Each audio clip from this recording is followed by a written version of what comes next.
Hey everyone, Meowcaroni here, and welcome to another perfect video. Today we'll be going through 5 things that irk me about Sony PlayStation. I want to preface this video by saying I like PlayStation and I've owned a PS2, a PS3, PS4, and 5. Just because I buy their products doesn't mean I think they're perfect though.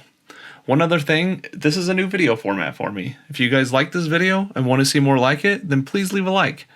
And if you have any ideas for similar videos that I could do, then let me know in the comments below. With that, let's jump straight into it. Alright, starting out at number 5, we have the DualSense controller. Now, a lot of people like this controller. It was a huge improvement over the DualShocks, I will admit. The DualSense fits my hands better, has fancy rumbles, adaptive triggers, so on and so forth. But at what cost do we get all these new features? I'll tell you, the battery life. These controllers feel like they last 5 minutes. With the Switch Pro controller, I can play for 8 hours without even thinking about it. But with the DualSense, forget it. I bought a jumbo-length cable off of Amazon, one that spans my entire room, just so I can keep it charging. Nowadays, I have to keep mine plugged in because my controller is simply broken. It won't hold a charge.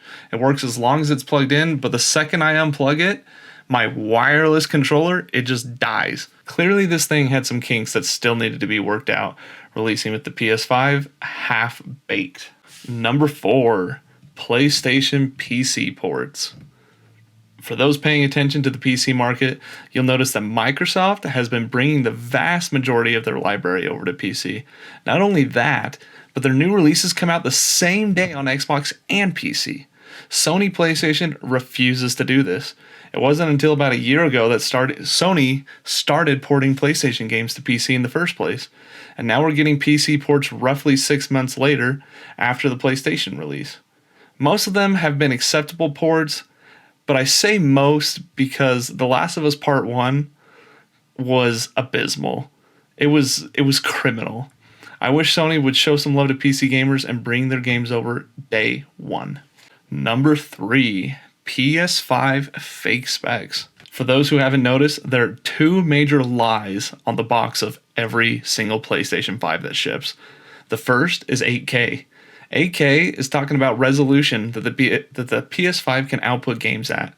Anyone who knows anything about graphics cards and what it takes to run games at 8K will know that there is no way in hell that a PS5 can render anything meaningful at 8K. Maybe something like Stardew Valley. The higher the resolution, the harder it is for the computer or console to run the game. Even the RTX 4090, the latest and greatest in graphics cards, will struggle at 8K, and the 4090 could eat a PS5 for breakfast. Hell, it could eat several PS5s for breakfast. The second major lie is the 1 terabyte of storage. I'm sure that they put a 1 terabyte drive in during manufacturing, but how in the hell does the PS5 operating system take up so much space? When you boot up your PS5 for the first time, you will find 667 gigs of space. That is only 2/3 of what you were promised on the box. How is that okay? How are both these things not bold-faced lies? Get help, Sony. Number 2, things Xbox has. Any seasoned gamer knows that there is an uphill battle that Microsoft Xbox is climbing right now, trying to catch up to PlayStation after fumbling for an entire console generation with the Xbox One. In this struggle to catch up, Microsoft has introduced some pretty cool features to their console that Sony just doesn't have. The most prominent one is the multi-generation backwards compatibility. On a Series S or X, you're able to play original Xbox games, 360 games, and Xbox One games.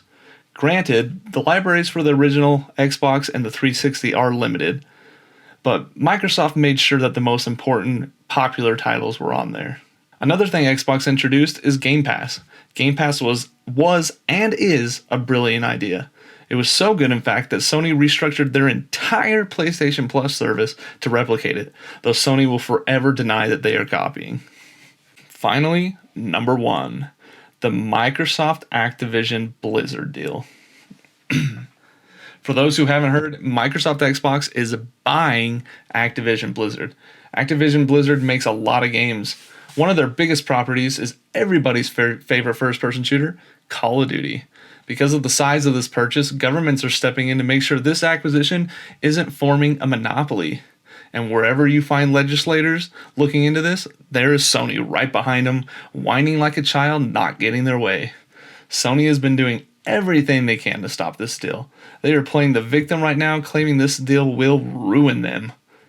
In response, Microsoft has been reaching out to other platforms, promising with legally binding contracts that they will bring Call of Duty to their platform for the next 10 years. At this point, if the Microsoft deal goes through, Call of Duty is guaranteed to stay on PC and be brought to Nintendo systems for the first time for an entire decade.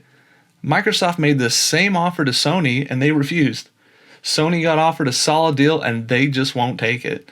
When this Microsoft deal goes through and Call of Duty immediately leaves the PlayStation, I'm not going to feel bad for all the Sony executives who lost all that money. It was their own choice. I'll just feel bad for the innocent gamers who have to suffer because of PlayStation's stupidity. Alright, well that is it for things that drive me crazy about PlayStation. What do you guys think? Should I make another one for Xbox or for Nintendo? Or should I do a positive flip on things? Should I say 5 things I love about PlayStation? Let me know in the comments below and I will catch you guys in the next one. Later.